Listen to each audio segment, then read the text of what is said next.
Hello everyone, welcome to the next episode of MoGo Boats Shop Talk. Today we're going to be going over getting your fast little shorty, like I have sitting on the table in front of me, set up and ready to go in the water. Now the first thing we want to talk about is we want to talk about the basic components we have here. We have, of course, the boat, which is a fast little shorty, is the model nicknamed by my wife because it's fast, it's little, and it's short. Then you have your 2-channel radio control transmitter. This is a 2.4 gigahertz Fly Sky, land rated for boats and for cars. It is a 2-channel 2.4 gigahertz radio system. You have your throttle trigger, you have your steering wheel, and you have your controls underneath this smoke panel. And we'll talk about those more in just a second. And you also have your battery packs. These are zippy compact 1000 milliamp hour 3S, which is 11.1 volt battery packs.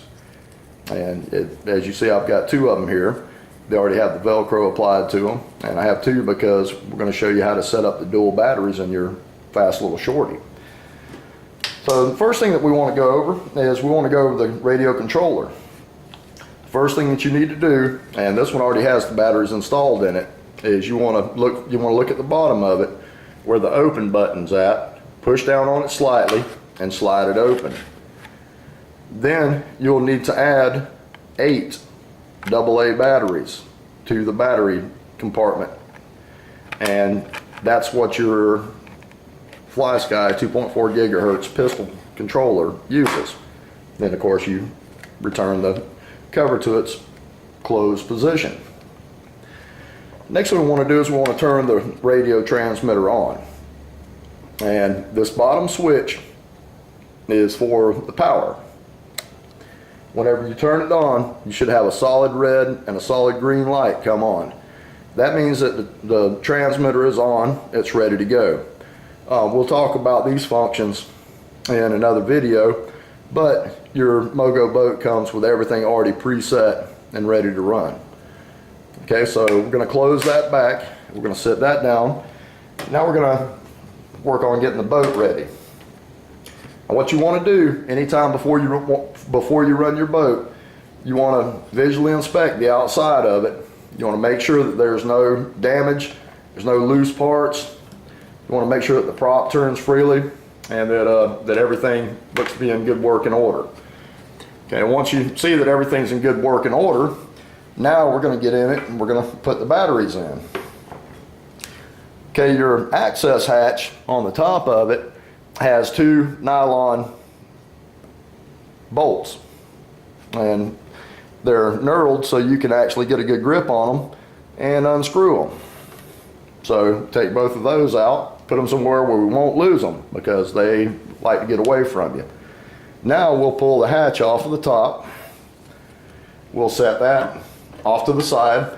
Now we can see inside of our MoGo boat.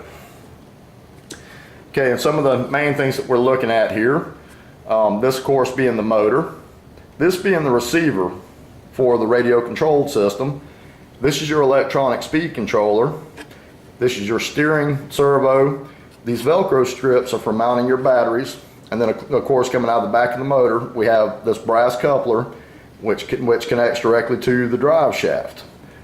So, and then of course we also have the coolant hoses, because both the speed controller and the motor in this boat are water cooled to help keep them cool while you're out running them hard.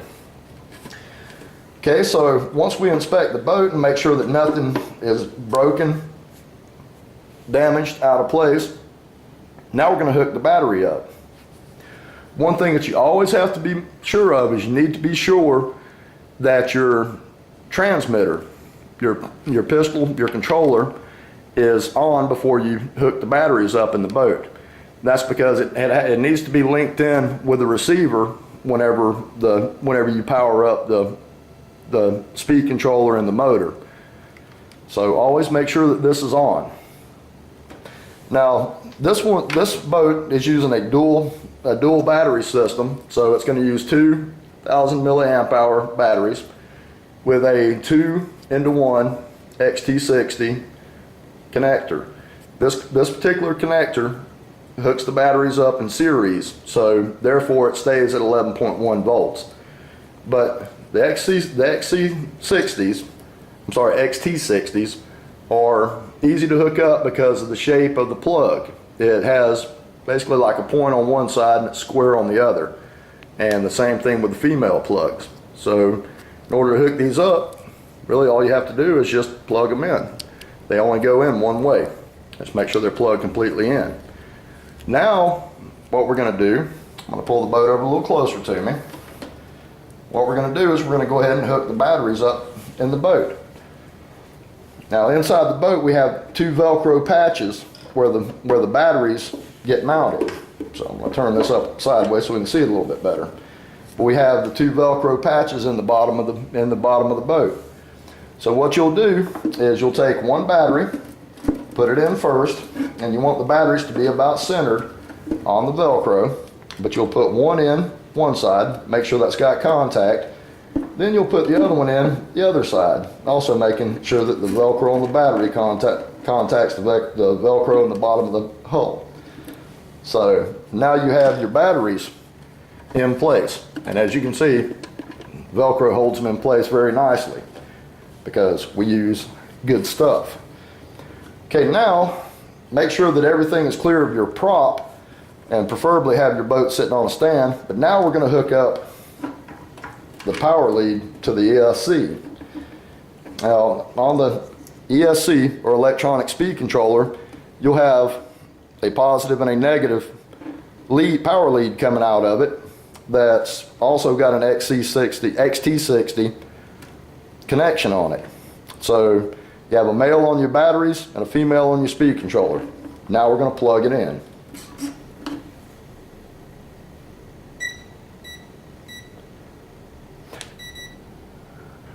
Those 3 short beeps you heard, and then the couple of beeps real quickly together, that is the speed controller. The 3 beeps means that it detects 3-cell batteries, 3S batteries, 11.1 volt batteries. So that's telling you that it's detected that you have hooked it up to an 11.1 voltage source on your power batteries. Now a couple of things to check is the receiver will light up whenever you plug the speed controller in. That's because these speed controllers use what is called a BEC, or battery elimination circuit, so that you don't have to have another battery to run your receiver for your radio control. Okay, so now we've got everything hooked up, and what we want to do is we want to do a function test on it before we put the hatch back on, so that way we can see everything working. So the first thing we'll do is it's easier to do a function test if you face the boat away from you, and one is because the way that the boats come set up to you, the way the steering is what's considered standard for all RC models. And that's when the boat is going away from you, whichever direction you turn the steering wheel makes it turn like you're actually driving the boat. So if you turn the steering wheel to the left, the boat turns to the left. If you turn it to the right, the boat turns to the right. So we want to check our steering servo, make sure that we've got a good range and everything's working. Now we're going to check out our motor. So what we do is we'll take our index finger on our left hand, holding the controller in our left hand, and we'll slowly pull the trigger in towards the transmitter body. So that is going forward. Now, if we want to go backwards, we'll use the little finger hook there, and we'll push it away from us. Okay, so that's how that works. And notice it's proportional. So the harder you pull on the trigger, see, that's running at a very low RPM, but the harder I pull, the faster it runs. So all the function checks have checked out. So we are now ready to button the boat up and go put it in the water. So what we'll do is we'll set our transmitter down. We'll put the hatch back on it, and notice it's got a waterproof seal all the way around the hatch. So we'll put the hatch back in place. We'll take our two little knurled nuts or knurled bolts that we hope haven't gotten away from us. You'll have to kind of push down on the hatch just a little bit, and then we'll get the bolts started in there.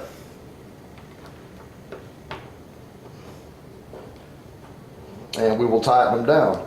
And what this does is this creates a extremely water resistant seal around the top hatch. So even if you get out and you get a little bit crazy and you flip your boat upside down, it might take on a little water, but it really won't take on much. So now, if we were down at the lake, we'd be ready to walk down to the lake and throw it in the water. But before you throw it in the water, you want to go ahead and check everything one more time. Like I said, the things to check are your steering. Make sure that the rudder is going in the right direction, and check your motor.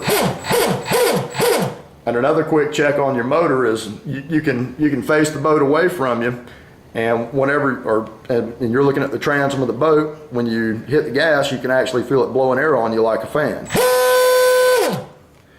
So that's it for getting a fast little shorty set up and ready to go in the water. She is now ready to run.